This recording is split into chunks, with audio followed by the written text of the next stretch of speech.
সেই লেভেলের ঠান্ডা, সেই লেভেলের কিন্তু কুয়াশা, তারপরেও রস না খেলে হয়? খেজুরের রস তো আমাদের প্রিয় জিনিস, তাই রস খেতে চলে গেলাম এবং গুড় নিয়ে আসলাম, একদম লালচে লালচে গুড়। Flashback. Hey guys, good morning সবাইকে। কি ঠান্ডা, এখন ভোর 4টে বাজে। আরে আর আমি এই সময় একটা ভিডিও বানাচ্ছি। আমার এই ব্লগ ভিডিও নতুন চ্যানেলে।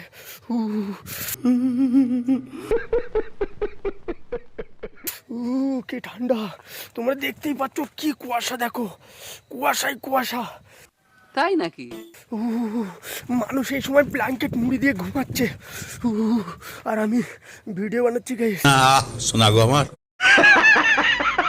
দেখো কি পরিমাণে ঠান্ডা পড়েছে, যে কলার পাতা পাতা সব ভিজে আছে দেখো।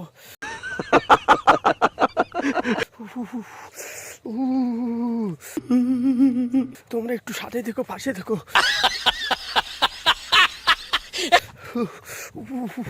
দেখো আমার প্যান্ট ট্যান্ট সব ভিজে গেছে।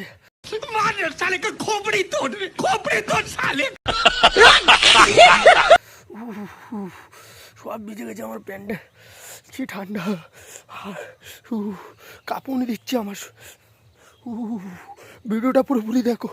আমি বাঙালি, আমি বাংলাতে ভিডিও বানাই, আমি বাংলা ব্লগ কেমন হয়েছে জানি না, তবে আমি একটা কথা বলতে চাই, শীতকাল আসা মানে আমাদের পিঠের রস গুড় এইগুলো আমাদের মাছ থাকবে, আমাদের প্রিয় খাবার কিন্তু শীতের কিন্তু এটাই।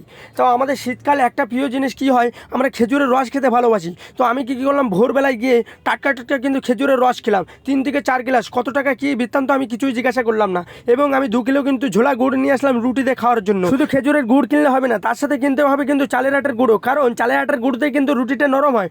নরম রুটির সঙ্গে যদি গরম একদম পুরো টাটকা একদম মাখা মাখা যদি তুমি খেজুরের গুড় দিয়ে যদি খাও, তাহলে তোমার কিন্তু গালে লেগে থাকবে। তো কাকা কিন্তু জাল দিচ্ছে, গুড় বানাচ্ছে, কিন্তু তোমরা দেখতে পাচ্ছ আগুনটাও যেমন ধপধপ ধপধপ করছে, লালের লাল, খেজুরটাও হবে, খেজুরের গুঁড়ো হবে একদম লালের লাল।